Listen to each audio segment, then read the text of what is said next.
Y va. Alors bonjour à toutes et à tous. Donc nous revoilà sur la page. Donc on a eu un petit pépin de connexion, donc c'est pas gênant. On va faire un petit zoom ensemble. Alors vous pourrez demander à Joseph et vous pourrez poser vos questions après du coup puisqu'on va le mettre en direct ensuite. Voilà. Donc on va avoir un petit échange avec Joseph. Et puis donc je vais laisser Joseph se présenter tout d'abord, lui demander s'il a des projets pour le futur.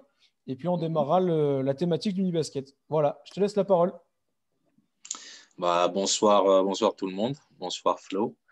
Merci de m'offrir la possibilité de m'exprimer sur ta page. Déjà que je suis assidûment avec les différents contenus que tu proposes qui sont super intéressants. Merci de m'offrir la possibilité de me présenter, de présenter également le mini basket, chose que moi j'affectionne particulièrement et qui aujourd'hui malheureusement est un petit peu laissé à l'abandon.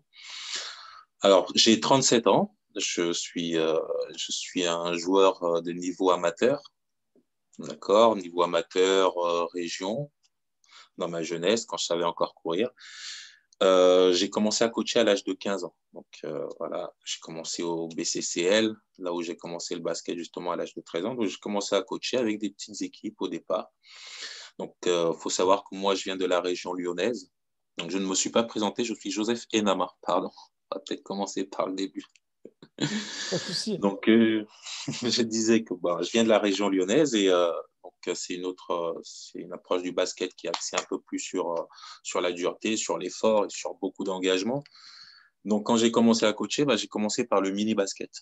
Le mini basket et ça m'a plu tout de suite en fait. Ça m'a plu tout de suite parce que la curiosité qu'on développe chez les enfants, l'apprentissage qu'ils ont quand ils sont intéressés, bah, je me suis projeté à partir de ce moment-là à être toujours formateur dans le mini-basket et tous les postes d'entraîneur que j'ai eu dans les différents clubs où j'ai travaillé, donc plus tard également au BCCL, au CLAR, à Lyon, à l'Accro Lyon Basket, RC Montluel et au VBB la saison dernière, j'ai toujours voulu être formateur dans le mini-basket et vraiment rester dans le mini-basket.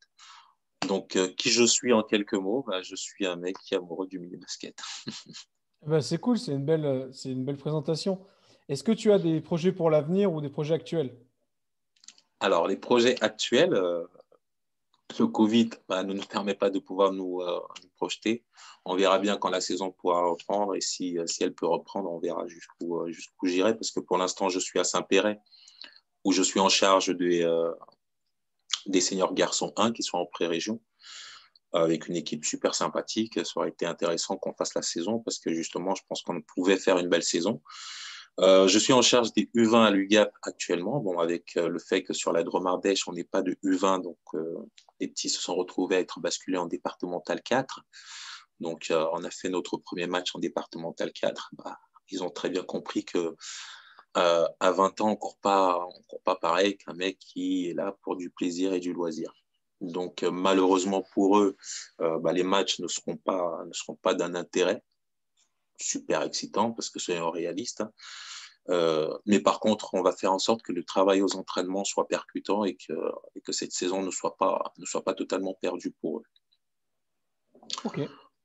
Pour l'année prochaine, j'ai des projets. Donc, j'aimerais bien pouvoir aujourd'hui mettre des choses en place, des choses pérennes, parce que c'est ce dont on a besoin, des choses qui tirent vers le haut.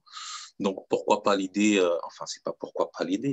Je suis en train de travailler sur le projet d'ouvrir un club de basket sur Valence qui s'appellerait le Valence Basket Association. Donc, je suis en collaboration avec plusieurs personnes, avec Julien Donger. Je suis en collaboration également avec Monsieur et Madame Zana, qui vont m'aider au niveau de la direction. Donc voilà, j'ai également d'autres collaborateurs, bien évidemment, que je ne nommerai pas, parce que forcément, je ne veux pas, ils ne m'ont pas donné leur accord, et je respecte ça totalement, et je le comprends totalement.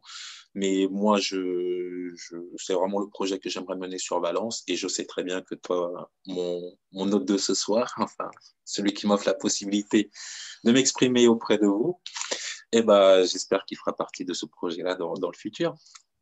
Eh bien, on verra ça, on verra ce que l'avenir nous réserve. J'espère de belles choses en tout cas. J'espère. J'espère également. On va rentrer dans le vif du sujet. Donc, on a compris que tu étais un amoureux du mini-basket. Aujourd'hui, qu'est-ce que le mini-basket représente pour toi? Alors, comment on va dire, c'est un paradoxe, le paradoxe du mini-basket. C'est-à-dire que pour moi, c'est la base, c'est là où tout doit commencer. Et malheureusement, je constate que c'est l'endroit le plus abandonné du basket, malheureusement. Euh, on a des très, très bons techniciens, des très, très bons formateurs. Et souvent, malheureusement, les clubs veulent investir sur des équipes U15, U13, etc., plutôt dans le secteur jeune. Bon, je trouve ça dommage de mettre un formateur, un entraîneur qui est diplômé, qui a un CQP1 ou qui a juste l'I+, qui a l'I+, ou l'animateur, je le trouve dommage de le mettre sur une équipe U13 départementale 2, alors que son savoir et ses compétences serviront justement à la formation de nos enfants qui nous permettront de ne pas jouer en U13 2, mais peut-être jouer en U13 région. Donc pour moi, le basket, le mini-basket, c'est ce qu'on n'arrive pas à intégrer malheureusement dans beaucoup de clubs aujourd'hui en France, qu'il est temps de se consacrer pleinement au mini-basket. Quand je regarde un petit peu le foot, hein, on regarde le foot, au foot sur le terrain, on a 10 gamins, on a 20 éducateurs. Voilà. Nous, dans le mini-basket, on a un entraîneur et voilà, il doit gérer 30 enfants. Il doit leur apporter son savoir, ses connaissances et malheureusement, ce n'est qu'un seul être humain, il ne peut pas se démultiplier. Donc, il fait du mieux qu'il peut.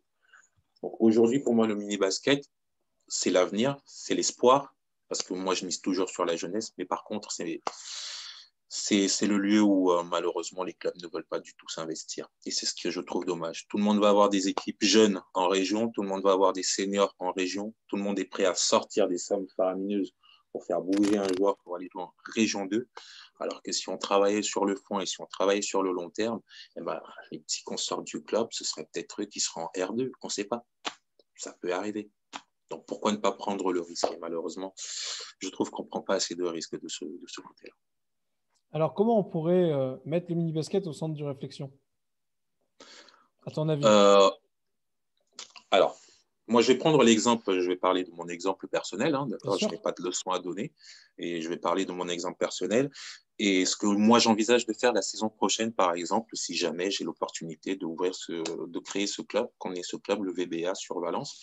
Voilà ce que moi, j'aimerais bien faire. Déjà, tout investir dans le mini-basket, c'est-à-dire avoir un maximum d'enfants et un maximum d'encadrants qualifiés. Envoyer tous les bénévoles se former et travailler dans le mini-basket. L'objectif pour moi, c'est d'avoir un entraîneur pour 3 garçons, pour 3 joueurs, pour 3 personnes, pour 3 enfants.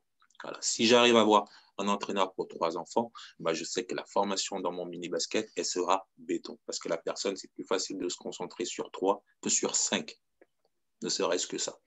Donc, pour moi, comment restructurer comment mettre le mini-basket au centre d'un club, c'est déjà que le club ait conscience que c'est déjà une entité à part. Il faut savoir que dans un club, la section mini-basket a une trésorerie à part, un mode de fonctionnement à part. Donc déjà, si le club comprend cette importance, ce sera plus facile par la suite de le travailler. Mais je pense que ça vient d'abord d'une réflexion interne que les présidents de clubs et les formateurs, les directeurs techniques dans les clubs aujourd'hui doivent mener. Je pense que si nous sommes arrivés sur l'état, on va dire, le niveau de basket aujourd'hui qui ne cesse de décroître, c'est peut-être parce que derrière, on n'a pas fait le travail de formation nécessaire pour. C'est intéressant ce que tu dis. C'est percutant, c'est cool. Quelle philosophie t'anime aujourd'hui sur le mini-basket? La curiosité, c'est la base, pour moi, c'est la base et le moteur de tout. Attiser la curiosité des enfants à travers des exercices du jeu, à travers l'apprentissage du basket, mais arrêter d'apprendre le basket aux enfants comme des débiles, mais plutôt les faire rêver. Les faire rêver. Par exemple, un exemple simple, quand j'apprends le double pas à mes U7, quand je leur apprends le double pas, moi, j'essaie de finir par un dunk. Voilà. Je Ah viens, je ouais? fais mon double pas et je smatch. Et les enfants, le fait de me voir se matcher, qu'est-ce qu'ils veulent faire? Ils veulent faire ce que le grand fait. Ils veulent se matcher. Donc, si tu veux arriver à se matcher, voici les étapes qu'il va falloir franchir, etc. Et en fonctionnant comme ça, j'ai remarqué que j'attirais leur curiosité, que je les incitais. et que petit à petit, eux se tiraient vers le haut, se challengeaient. Et les enfants, à la fin de l'année, qui étaient là à vouloir toucher le filet. C'était leur challenge. Bah Voilà. ouais, non, mais Ils se mettaient des bien, petits hein. challenges entre eux. Donc, moi, je pense que c'est la curiosité. Et c'est ma philosophie de vie. Dans ma vie, j'essaie d'être le plus curieux possible sur tout ce qui m'entoure. Et je pense que justement, au niveau du mini-basket, si on veut vraiment intéresser les enfants et si on veut vraiment les tirer vers le haut, il faut les rendre très, très curieux, très, très intéressés. Et il ne faut pas croire que le temps de concentration d'un enfant est réduit. C'est pas vrai. C'est nous qui l'avons défini. On peut l'agrandir en fonction de ce qu'on lui propose. Tant qu'il est curieux, il est concentré. Et ça peut durer 1 heure et demie avec certains enfants. Mais il faut toujours, à un moment, stimuler la curiosité. Stimuler, stimuler, stimuler. Donc, pour moi, en effet, la philosophie aujourd'hui qui me définit sur le mini-basket, c'est rendre mes mini-basketteurs curieux, un petit peu rebelles, parce on en a besoin il faut être un peu rebelle dans la vie et sur un terrain. Donc, voilà. Ben, c'est une belle philosophie. Tu parlais du double pas en U7 et du dunk qui arrivait derrière. Quelles sont les caractéristiques aujourd'hui à tes yeux qu'on devrait avoir sur les U7, U9, U11? Alors, euh, je vais répondre à cette question en la prenant d'une autre manière. Euh, quels sont, comment on pourrait analyser le développement à partir de U7? Voilà.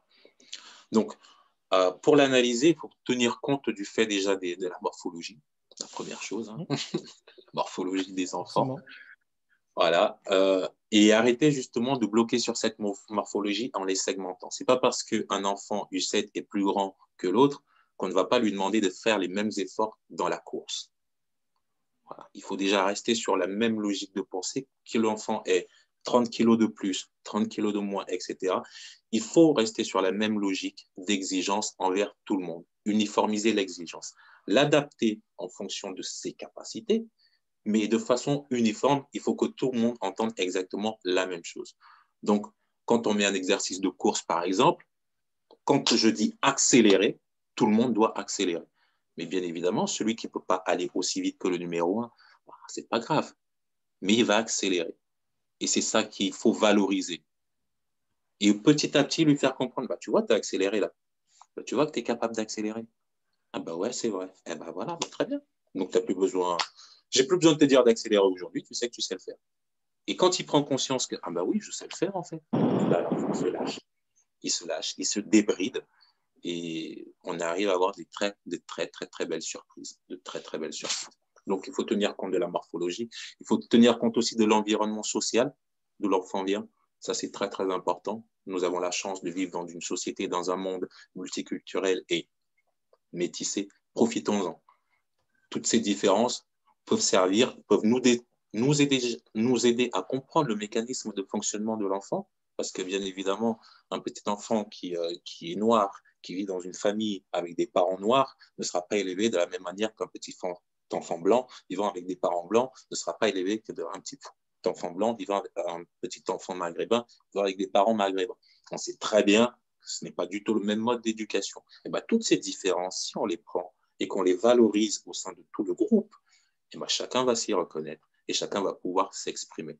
Et donc là, on va commencer à rentrer dans la collaboration sociale, comment ça se passe dans la vie en communauté. La vie en communauté, c'est on échange, on échange, on échange avec tout le monde. Le panel est tellement grand sur cette planète que se limiter à des choses, ce serait vraiment dommage. Donc voilà, les choses pour moi les caractéristiques qu'il faut développer à partir de U7. Développement physique, développement moteur, développement cohésion sociale. Ça nous permettra derrière de pouvoir intervenir sur la psychologie de l'enfant, comprendre quand est-ce qu'il ne va pas bien, savoir sur quel mécanisme appuyer lorsqu'il est en train de bloquer sur un exercice, sur une consigne, sur plein de choses. Voilà. Si on fait tout ce travail en amont du set, qu'on apprend à connaître nos enfants sur tous ces aspects qui les caractérisent, petit à petit, euh, on aura moins de problèmes avec des défections, parce que soyons réalistes, aujourd'hui dans le mini-basket, on a énormément de problèmes de défection. Et ça, c'est pas dû au fait que les enfants soient pas bons ou que les coachs soient mauvais. C'est simplement dû au fait qu'on ne se connaisse pas assez. Et si on prend le temps de plus se connaître, eh ben, on a moins de défections, je pense. Alors, tu parles de cohésion sociale et de lien. Est-ce que tu as des règles, des règles non négociables, par exemple? Et surtout, comment est-ce que tu les amènes en fait aux enfants? Alors là-dessus, étant donné que je suis intransigeant, je ne leur laisse pas le choix. Donc, dès notre première rencontre, parce que c'est toujours comme ça que j'ai fonctionné, dès notre première rencontre, la première fois qu'on se rencontre, bonjour, je suis Joseph, votre entraîneur. Très bien, on se présente, on s'assoit, on va prendre une bonne quinzaine, une bonne vingtaine de minutes pour échanger ensemble. Et moi, ça me permet un petit peu, pendant ces 20 minutes, d'observer un petit peu comment ils se comportent entre eux et vis-à-vis des uns des autres. Et derrière, bah, je leur mets mes règles tout de suite. La première règle numéro 1, c'est qu'il y a une seule personne qui parle.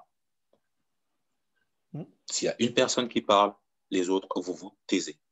Je ne veux pas entendre un ballon. S'il y a un copain qui doit poser une question, tout le monde se tait. Il est hors de question que toi, tu sois en train de discuter là-bas. C'est pas parce que je suis le coach que non, je me tais également. Donc déjà, le respect on se tait quand il y a une personne qui parle parce qu'il faut la valoriser, en fait, la question que la personne va poser. Et c'est ça qui est intéressant. La deuxième règle, c'est on n'est jamais en retard. Et ça, c'est la règle un petit peu adaptable. Cette règle, c'est la règle Joker. C'est-à-dire que on va être tolérant. Les enfants sont dépendants des parents. Voilà. On ne va pas mettre la pression forcément à l'enfant parce que le parent est en retard. Mais par contre, on va travailler en collaboration avec les parents. On va laisser des démarches. Voilà, par exemple, on va dire, bah, on sait que la situation du parent est difficile pour l'emmener toujours à l'heure. On va aller voir le parent, on va lui dire, écoute, pas de problème, un quart d'heure, il n'y a pas de souci. Voilà. Déjà, ça rassure un peu le parent, ça le calme. Et l'enfant également, bah, il va arriver en retard, il va s'excuser, mais il saura qu'il ne peut pas être puni parce que justement, on comprend la situation dans laquelle il est. Donc ça, c'est une règle adaptable. C'est pas une règle sur laquelle je suis intransigeant. Le retard, c'est adaptable. Par contre, le respect, on ne manque de respect à personne. C'est exactement comme quand quelqu'un parle, on se tait. Voilà. J'axe beaucoup sur le respect de l'autre, le respect de soi-même et l'estime de soi-même, que chacun se valorise. Et la dernière règle, parce que j'en ai 3, la dernière règle, la plus importante, c'est si je ne comprends pas, je demande.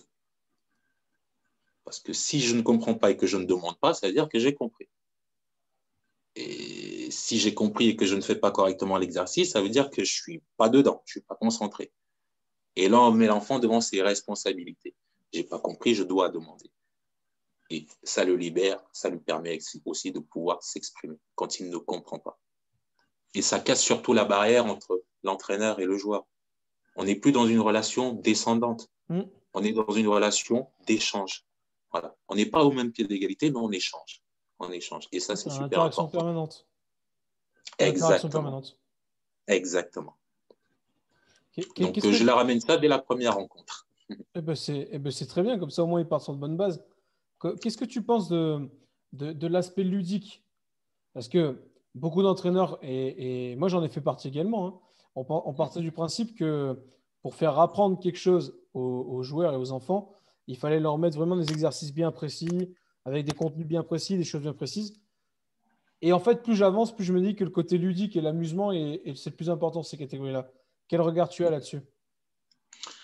Je partage cet avis-là, mais en même temps, moi, je suis très nuancé là-dessus. Le ludique, il en faut. Il en faut. Le ludique va nous permettre de développer des qualités physiques et même techniques qu'on aura du mal à développer au cours d'un exercice carré, par exemple. Apprendre le dribble à un enfant sur un exercice carré, il faut y perdre du temps. Par contre, maintenant, lui apprendre le dribble en jouant à l'épervier, en jouant 1, 2, 3 Marie-Soleil, en jouant au loup, Ouais, voilà. clairement, ouais. Voilà. Et là, on va lui apprendre le dribble. Sauf que lui, il n'est pas conscient qu'il apprend le dribble. Mais nous, on sait exactement ce qu'on est en train de faire. Je trouve que le ludique, c'est très intéressant. Il faut s'en servir. Mais au bout d'un moment, il y a des situations par exemple, sur l'apprentissage du tir en course, c'est compliqué de trouver quelque chose de ludique. Là, on est carré. C'est compliqué de mettre du ludique dans l'apprentissage d'un tir en course ou dans la mécanique plateau du tir. C'est compliqué. Mais par contre, sur tout ce qui est dribble, passe déplacement sans ballon. Le jeu permet en plus le développement physique de l'enfant et ça nous permet de travailler beaucoup plus. On avance beaucoup plus vite en s'amusant, mais de façon raisonnée. C'est pas mal. J'aime bien cette citation-là. D'apprendre ludique, mais de façon raisonnée. J'aime bien. On parlait tout à l'heure des caractéristiques. Donc, à l'intérieur de ces caractéristiques-là, tu vas avoir forcément les incontournables basket. Ouais. Parce que quand même, dans le développement du joueur, il y a un moment donné, on va bien quand même parler de basket auprès des enfants. Quels seraient aujourd'hui pour toi les incontournables basket sur le mini-basket? Sur le mini-basket, l'incontournable, pour moi, c'est déjà les fondamentaux individuels. Le fondamental individuel, pour moi, c'est l'incontournable. C'est ce qu'on va apprendre de U7 jusqu'à U15 et qu'on va commencer à perfectionner à partir de U15. Et pour arriver à avoir des fondamentaux techniques, balle en main, individuels intéressants, le préalable sur lequel, malheureusement, là, c'est vrai que je vais certainement faire grincer des dents. Hein. Je suis totalement conscient que ce que je vais dire ne va pas plaire à beaucoup d'entraîneurs dans le mini-basket. Mais, s'il vous plaît, faisons du développement physique dans le mini-basket. Faisons de la musculation dans le mini-basket. Aidons les enfants à se développer sur le haut du corps, sur le bas du corps. Développons leurs fibres musculaires dans le mini-basket. Ce n'est pas incompatible de pouvoir faire proposer un exercice de musculation à un enfant de 7 ans avec son poids. Il faut arrêter de voir la musculation comme du lever de barre ou je ne sais pas quoi. Nous avons la chance de pouvoir avoir des élastiques aujourd'hui. Travaillons avec des élastiques et on se rendra compte qu'en travaillant avec un élastique, on muscle un enfant. Attacher un élastique à un poteau et dire à un enfant, bah, écoute, tu cours avec l'élastique, bah, croyez-moi, ça va l'amuser pendant 20 minutes. Il va faire ça avec son pote. Il doit courir avec l'élastique, tirer et aller toucher le ballon que son copain a dans la main. Et des fois, on dit à son copain, bah, tu lui fais des feintes. Et il s'amuse comme ça pendant 20 minutes. Et là, on est en train de travailler sur le haut du corps. On travaille sur le gainage parce qu'il sera obligé de tenir. On travaille sur plein de choses. La musculation, c'est des tout petits. Nous vivons dans des sociétés où les enfants sont de plus en plus sédentaires. Nous, on avait la chance de grimper aux arbres. Tu te rappelles, Flo? Quand on était petits, nous, on jouait dehors. On grimpait aux arbres, on se cassait la tête tout le temps, on était par terre. Bah ouais, on courait tout le temps, ouais.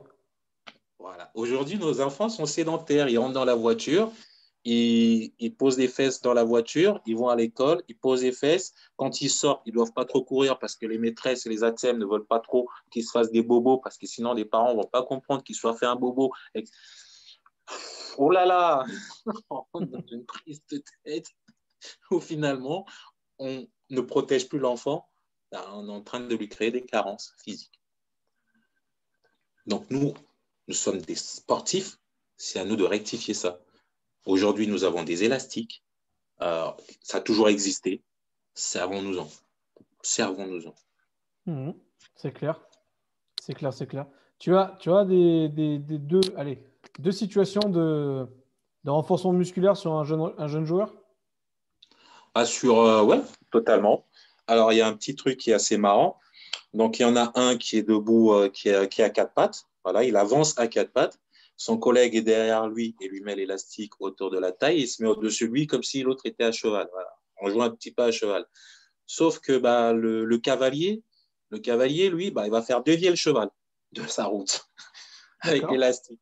Et le cheval, bah, il ne faut pas qu'il dévie. Le cheval doit rester droit. Donc là, on va travailler sur le gainage latéral de l'enfant, sa capacité à devoir rester droit sur justement des mouvements. Voilà un exercice qui est très, très marrant avec lequel ils s'éclatent pendant. On fait ça pendant 10 minutes, les gamins s'éclatent tous hein, parce qu'ils ont tous envie de.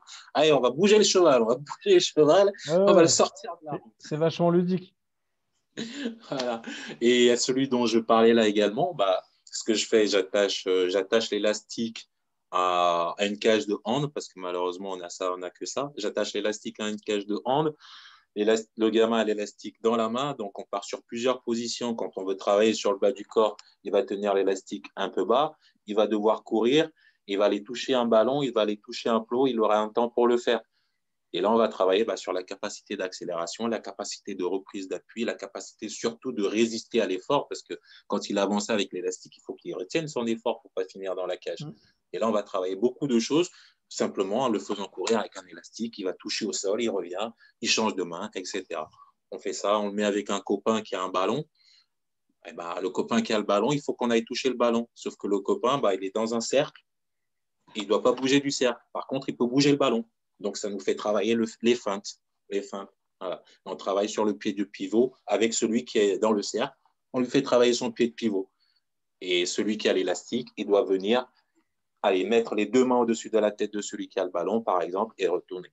Des petites situations comme ça que je trouve assez ludiques et que j'utilise beaucoup aux entraînements.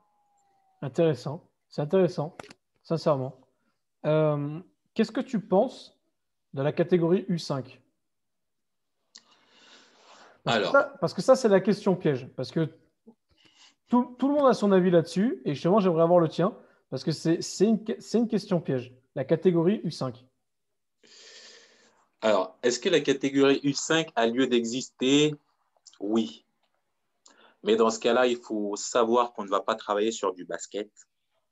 On ne va pas travailler, on ne va pas avoir un objectif précis sur le U5 à part l'amuser et le développer physiquement. C'est tout. Le ballon, il aura entre les mains pour faire ce qu'il veut. Le ballon, il faudra qu'il en fasse ce qu'il veut. S'il a envie de dribbler, il dribble. S'il a envie de le jeter en l'air, tu le jettes en l'air. Mais en tout cas, on ne compte pas sur les prérequis basket en U5, c'est mort. J'en ai fait le test. Et malheureusement, à la fin de la séance, je me suis ravisé et les séances d'après étaient beaucoup plus cool parce que les gamins s'amusaient et que je me prenais moi la tête. Donc voilà.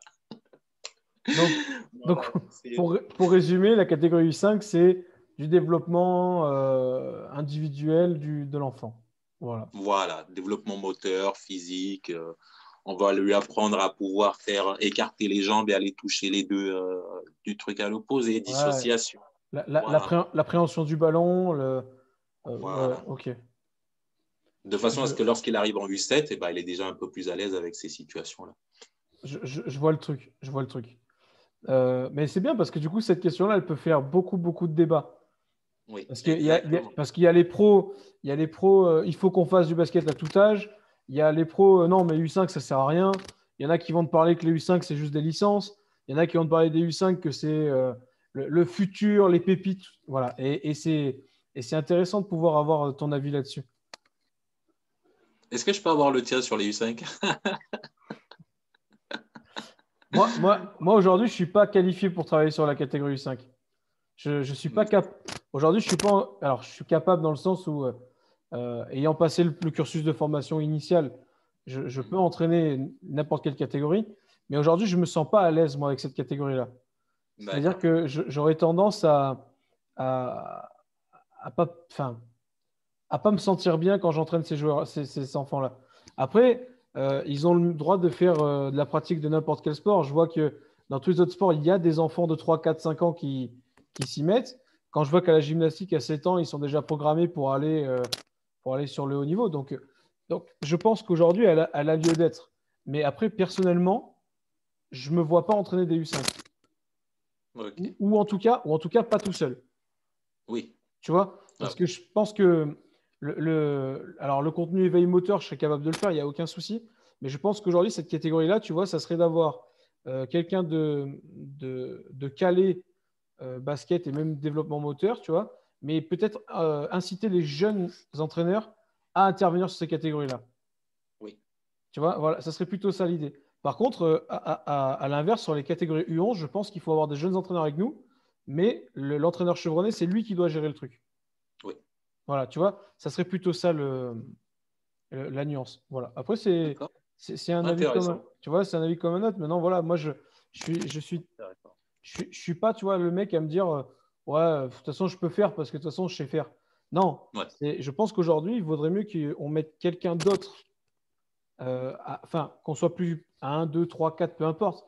Mais ce serait pas moi la personne qui entraînerait tout le temps, tu vois. Voilà. Je pense que je me sentirais pas le plus à l'aise, en fait. Voilà, c'est tout. Après, maintenant, si tu es salarié de club et qu'on t'impose cette catégorie-là, tu seras bien obligé de travailler, tu vois. Ouais. Mais aujourd'hui, Moi, je pars du principe que pour que ça marche bien, il faut que les gens se sentent en confiance et ils aient envie de le faire. Donc, Exactement. à partir du moment où l'entraîneur, tu vois, n'est pas forcément à l'aise ou n'a pas forcément envie de le faire, ça va se ressentir forcément sur les enfants. Ah oui. Et c'est ce qu'il ne faut pas. Voilà. Donc, Ouais, ouais. voilà, voilà mon avis sur la question.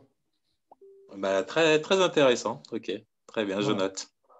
Donc, voilà ce que je pense. Après, c'est un avis. Autant je te parle maintenant le 20 novembre à 19h04, je te dis voilà, je pense ça. Autant dans un an, je te dirai autre chose. Dans 6 mois, je te dirai autre chose. Je ne sais pas. Mais aujourd'hui, c'est ce que je ressens. Voilà. Ok, Euh, ok. que- quelle, euh, quelle problématique tu as pu identifier sur le secteur du mini-basket? Plusieurs. Plusieurs, je vais essayer d'en faire une liste assez restreinte. Je vais essayer de me limiter dans ma liste parce que depuis que j'analyse le mini basket, j'en ai trouvé plein des problématiques. Bah, déjà, la première, celle qui saute aux yeux, celle qui saute aux yeux, c'est le manque d'encadrant. Voilà. C'est le manque d'encadrant dans le mini basket. Avoir un ou deux entraîneurs pour gérer 10 enfants dans une salle, dans un gymnase, ça n'a aucun intérêt. Ça n'a aucun intérêt. Aujourd'hui, si on veut vraiment donner du sens au basket, on doit faire ce que le foot fait. On doit faire ce que le foot fait. On doit blinder nos secteurs de formation des meilleurs entraîneurs. Ils ne doivent pas être un ou deux, non. Ils doivent être 3, 4, 5, 6. Et pour ça, il faut arrêter de travailler en individuel. Le mini-basket, moi, j'ai toujours été choqué d'avoir l'entraînement U7, l'entraînement U9, l'entraînement U11. Attendez, là, on vient de claquer. Entraînement U7, allez, on leur met souvent le baby basket le matin, c'est samedi, ça prend 2 heures. 2 heures. Entraînement U9, généralement, ils ont 2 créneaux, ça fait 3 heures. Donc là, ça fait déjà 5 heures.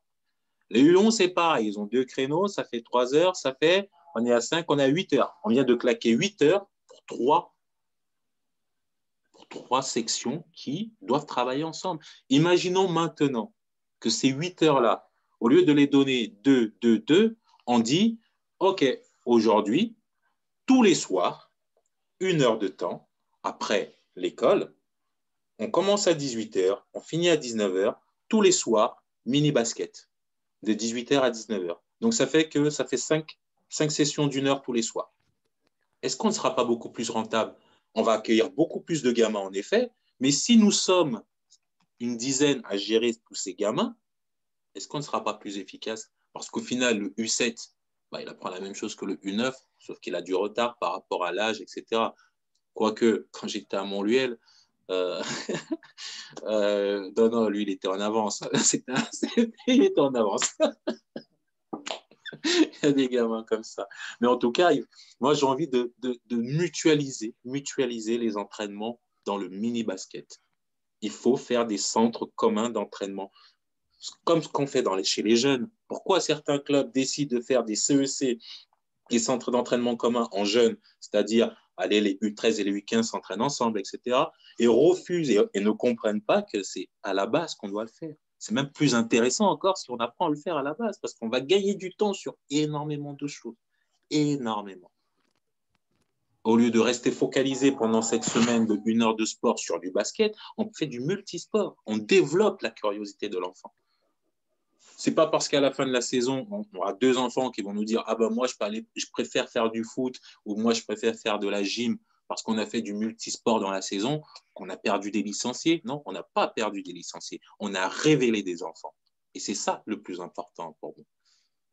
Quand un gamin vient me voir à la fin de l'année, ils me disent ah oui, mais j'avais bien aimé qu'on avait fait du foot la dernière fois. Bah, je crois que je vais aller m'inscrire au foot. Eh ben, tu t'es découvert footballeur, bah, c'est très bien, mon gars. Vas-y, vas-y, vas-y. Par contre, l'année prochaine, je ne veux pas te voir dans un gymnase, je veux te voir sur un terrain de foot. Voilà, va faire ton expérience, va voir. Et moi, j'aurais gagné parce qu'au final, j'aurais pas dégoûté un enfant du basket. C'est pas vrai. J'aurais permis à un enfant de découvrir ce qu'il aime peut-être vraiment. C'est surtout qu'en plus, tu fais une perte de coups dans le sens où si tu mets tous tes basketteurs, tu vois, pendant 20 minutes de son temps, tu les fais jouer au foot, tu vas développer des habiletés qu'ils n'ont pas l'habitude de faire. Et donc, tu vas avoir un développement moteur et physique qui peut être vraiment intéressant à terme. Et c'est vrai qu'on a tendance à vouloir se protéger en disant oui, il faut que l'année prochaine, il revienne dans notre sport. Et en fait, on a tendance à oublier en fait, la seule question qui est réelle, c'est qu'est-ce que l'enfant a envie de faire. Voilà. Exactement. C'est encore une fois, c'est toujours pareil. Tu vois, j'en parlais pour plein d'occasions, j'en ai parlé là récemment, mais la priorité, je pense que l'enfant, mais comme n'importe quelle personne aujourd'hui, quand elle est motivée, elle va se dépasser et elle va faire tout ce qu'elle peut pour faire les choses. Si à partir du moment où tu viens les pieds et que tu reviens à reculons, tu vas au basket parce que ta maman ou ton papa, il a payé la licence, et alors qu'en fait, tu as juste envie de faire du ping-pong ou du badminton, ben, l'enfant, il ne sera pas là. Et c'est là où justement, tu risques d'avoir les comportements, les mauvais comportements des enfants qui vont te casser un peu les pieds, qui vont être moins à l'écoute. Voilà. Et comme je disais tout à l'heure, ça marche pour les enfants, mais ça marche comme les entraîneurs. Si tu obliges un entraîneur à prendre la catégorie U5 alors qu'il n'est pas à l'aise dans cette catégorie-là, bah, tu réussiras que la moitié du travail. Voilà. Exactement. C'est pour ça que c'est intéressant c'est pour ça que c'est intéressant d'en discuter parce que de toute façon, c'est pour ça que dans l'intervention que j'ai faite là récemment, il y avait le s'amuser. Tu vois, il faut que.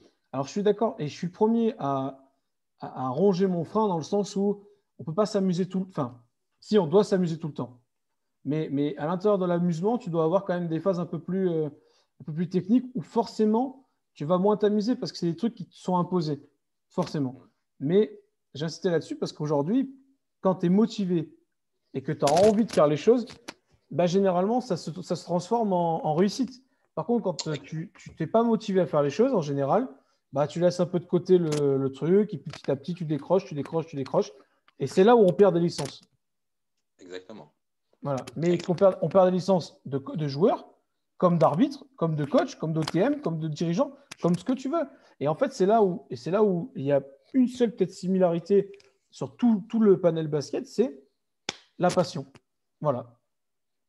Et aujourd'hui, moi, quand je fais ma formation de cadre dans mon département ou pour n'importe quoi, ou ce qu'on est en train de faire là, hein, parce que quelque part, c'est une formation d'entraîneur, euh, la première chose que je dis, c'est il faut être passionné. Voilà. À partir du moment où tu es passionné, on peut faire n'importe quoi. Si tu n'es pas passionné, que tu n'as pas la flamme de faire ce que tu aimes, tu le feras pas de manière optimale, en fait. Voilà, c'est tout.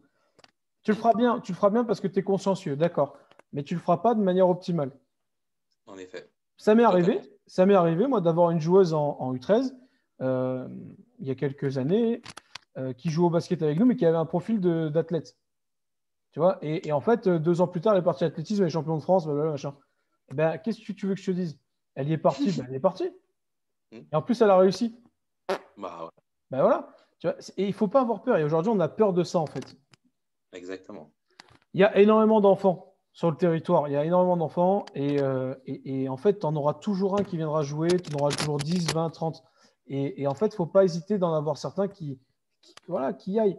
Il y a plein d'enfants qui. Et là, tu vois, on a le cas, par exemple, en Creuse, là, avec un enfant, un joueur qui est U13, qui en fait, officiellement, il n'est pas encore U13. Il est 2009, donc si, il est U13 cette année. Première année cette année. Première Et, année U13. voilà. Et en fait, si tu veux, il est encore entre le basket et le foot. Mhm. Mais en fait, ce gamin-là, il est exceptionnel physiquement. Il a la course du basketteur, il a le saut du basketteur, il a l'explosivité du footballeur, il est capable de faire des crochets, des machins. Donc forcément, il est dans l'esquive. Et aujourd'hui, alors, ses parents après, ou les gens, ils vont pouvoir réagir différemment, ils vont lui demander de choisir ou pas choisir, on n'en sait rien. Mais après, je comprends que certains parents ne peuvent pas payer 2 licences tout le temps, tu vois. Il y a un moment donné, c'est normal. Mais en fait, il faudrait faire cette double capacité-là. Et je regardais des choses, et il y a plein de gens qui nous expliquent que l'enfant doit faire 2 sports, en fait. Oui. Voilà. Donc, est-ce qu'aujourd'hui, ça ne serait pas ça? Tu vois, et même si ce gamin-là, demain, il part au foot et qu'il ne reste pas au basket, mais qu'il s'éclate à jouer au foot, mais tu pourras dire que tu as profité de lui pendant 2 ans. Voilà, tu l'as eu 2 ans, c'était cool. Voilà. Exactement. Mais moi, aujourd'hui, quand je vois ce gamin-là physiquement, mais il est impressionnant. Il est en avance sur tout, en fait. parce qu'il a eu diverses formations, en fait. Voilà. Ouais. Donc aujourd'hui, je pense que ce qui est important, et les enfants, ils doivent toucher à tous les sports. Voilà. Et après, ben forcément, tu vas venir te spécialiser en allez, U13, 14, U15. Voilà, tu vas commencer vraiment à aimer le truc. Mais avant, tu peux pas savoir qu'un gamin, il va être basketteur, quoi. Ou footballeur, ou rugbyman, ou n'importe. Non, non, non, ça, c'est pas prévisible. J'en Ça, c'est j'en pas ai, pré- j'en ai vu une seule, qui aujourd'hui, pour l'instant, y est toujours, qui s'appelait Isaline, qu'on a eu en sélection, qu'on a pris 3 ans avant l'âge, parce qu'elle était vraiment monstrueuse, mais on en a eu d'autres, Sacha, qui a été pris 3 ans en avance et tout, mais si tu veux, Isaline, ses parents ont fait du basket, ses parents ont entraîné au basket, ils s'entraînent toujours, et elle a toujours été versée dans le basket, et quand tu discutais avec elle, à 11 ans, elle te disait déjà, de toute façon, je vais être basketteuse professionnelle. Ouais, ouais, Voilà. d'accord. Aujourd'hui, elle est rentrée à l'INSEP. Alors pour l'instant, elle est dans le cursus, tu vois. On ne sait pas ce que sera, on sera pas ce que sera l'avenir, mais voilà, c'est la seule gamine que j'ai rencontrée depuis que j'entraîne qui m'a dit, je veux être basketteuse professionnelle. Voilà. Mais qui m'a dit, je veux être basketteuse professionnelle, quoi. Pas juste, ouais, je veux jouer en NBA ou non, je Ouais, veux être basketteuse professionnelle. ça va être mon métier, quoi. Voilà. Ouais. Après, elle va réussir, je l'espère, je touche du bois pour elle, j'espère qu'elle va le réussir. Ben non, si elle ne réussit pas, ce ne sera pas grave. Non. Mais elle aura déjà. Elle a un rêve, elle a un but, elle Voilà. a un truc. Et donc, Ah on en ouais, revient à ce que tu disais au début, faire rêver les enfants, mettre des étoiles dans les yeux. Voilà. ouais. C'est aussi pour ça le projet du VBA. Je pense qu'aujourd'hui, il faut faire rêver la ville de Valence. Il faut faire rêver la ville de Valence sur le monde du basket. Je ne comprends pas. Après, ça n'engage que moi, encore une fois. Ce sont mes mots, ce sont mes mots M-O-T-S et mes mots M-A-U-X. Donc, ça n'engage que moi. Je ne comprends pas comment nous soyons dans une si grande ville, et qu'on n'est pas une équipe de basket en National 3. On peut m'expliquer? National 3. On parle pas de pro, on parle de National 3. De National 3. Comment on peut m'expliquer que Saint-Vallier, qui est perdu au fin fond du trou du cul du monde, est en National 1? Nous avons un aéroport à Valence, nous avons le TGV. Je pense que nous avons quand même des infrastructures qui permettent de travailler dans des très bonnes conditions. C'est une ville, une zone de chalandise pour tout sportif, une zone de chalandise, mais incommensurable, soyons réalistes. C'est un désert, c'est le désert de Gobi. Bah, comment en 2020, désert de Gobi existe encore ici? Donc aujourd'hui, bah, parce qu'on n'a pas fait rêver les enfants. Moi, j'ai rêvé quand j'étais gamin à Lasvel. Je rêvais parce que je voyais Alain Dickbeu recevoir un alley-oop de Dylan Herod et qu'il allait me poser un machin comme ça. Je rêvais, j'avais les étoiles dans les yeux. Je me disais, waouh, je veux faire pareil, je veux faire pareil. Mais c'est ça qui a fait que bah, j'étais piqué au basket. Et c'est ça qui faisait qu'à l'Astrobal, quand on y allait tous avec les petits gamins qu'on était, là, emmenés par nos clubs, par nos parents, etc., bah, c'est nous qui mettions l'ambiance. Parce que on rêvait de faire comme eux. Aujourd'hui, malheureusement, ce rêve-là n'est pas accessible. Donc aujourd'hui, il faut faire rêver. Il faut faire rêver nos jeunes. Il faut faire rêver nos enfants. Même nous, il faut qu'on commence à rêver parce qu'honnêtement, sinon on n'y arrivera pas. Si ce projet prend forme, c'est parce que je le rêve, parce que je le fantasme et parce que bah, c'est mon projet de vie, clairement. C'est mon projet de vie. C'est pas un tour de main comme ça ou un tour de passe-passe ou une expérience. Non, c'est un projet de vie. Et c'est un projet de vie que je fantasme et que je veux emmener mais le plus haut possible. Et je sais très bien que je serai entouré de personnes qui pensent exactement comme moi. Comme toi, par exemple. Donc, je ne me fais pas de soucis. Je sais qu'il y a des gens qui pensent comme moi. Je ne suis pas le seul à penser ce que je te dis. Et tous ces gens-là, on va travailler en synergie. On va mettre toutes nos forces ensemble. Et on va, ouais. Et dans 20 ans, bah, nous aussi, on va commencer à rêver. On n'ira plus à Lyon pour rêver. On ne sera pas obligé d'aller voir l'Astrobal pour rêver. On Ça pourra venir Valence. à Valence. Ah, exactement. Bah, Je voilà. pense qu'il est temps de mettre Valence sur la carte du basket français. Il est temps. On a perdu trop de temps. J'étais pas là avant. Moi, je suis arrivé l'année dernière et je suis arrivé pour être responsable technique au Valence Bourg Basket. Bah, ça s'est pas bien passé parce que ma politique de travail n'était pas du tout en accord avec la politique de travail de mes supérieurs. Donc forcément, ça pouvait pas marcher. Mais c'est pas grave. Ce n'est de la faute à personne. C'est simplement que nos caractères et nos visions de travail, nos éthiques de travail ne sont pas du tout les mêmes. Et ça se comprend. Voilà. Donc, mon éthique de travail, je sais qu'elle correspond à d'autres personnes. Et ces personnes-là ont envie de bénéficier de cette éthique de travail, de mettre leur éthique de travail aussi et de travailler en symbiose pour qu'un jour on puisse rêver à Valence. Et c'est ce que j'aimerais bien faire à partir de l'année prochaine. Donc le rêve, comme tu l'as dit, en effet, c'est mon moteur. Je rêve. Ben voilà, on va finir sur ces super mots. Je te remercie vraiment sincèrement de être prêté au jeu. N'hésitez pas à retrouver donc le live qu'on va mettre sur Facebook là en rediffusion. Et puis, n'hésitez pas sur le site internet Serafini Collection Sport. On a un article justement sur le mini-basket qui a été écrit par Joseph. Donc, allez jeter un coup d'œil. Sincèrement, ça vaut le coup. Et en tout cas, je remercie tout le monde de visionner cette vidéo. Et merci à toi, Joseph, surtout d'avoir répondu sans langue de bois et le plus honnêtement possible. Je te remercie pour l'invitation et de m'avoir offert l'opportunité justement d'être sincère et franc. Ça fait plaisir. Et n'hésite pas. Et j'espère vraiment que toi et moi, nous allons pouvoir collaborer plus tard parce que je pense qu'il y a moyen de faire des étoiles ici. Eh bien, c'est cool. Voilà, je te remercie en tout cas de l'intérêt. Merci de nous avoir suivis et merci beaucoup. Et n'hésitez pas, même si le live a été mis en rediffusion, posez vos questions. Joseph sera très, très, très heureux de vous répondre, sincèrement. Avec grand plaisir, pas de souci. Je suis prêt pour un échange. Contactez-moi, nous échangerons, c'est avec grand plaisir. Merci beaucoup, Florian. Voilà, merci.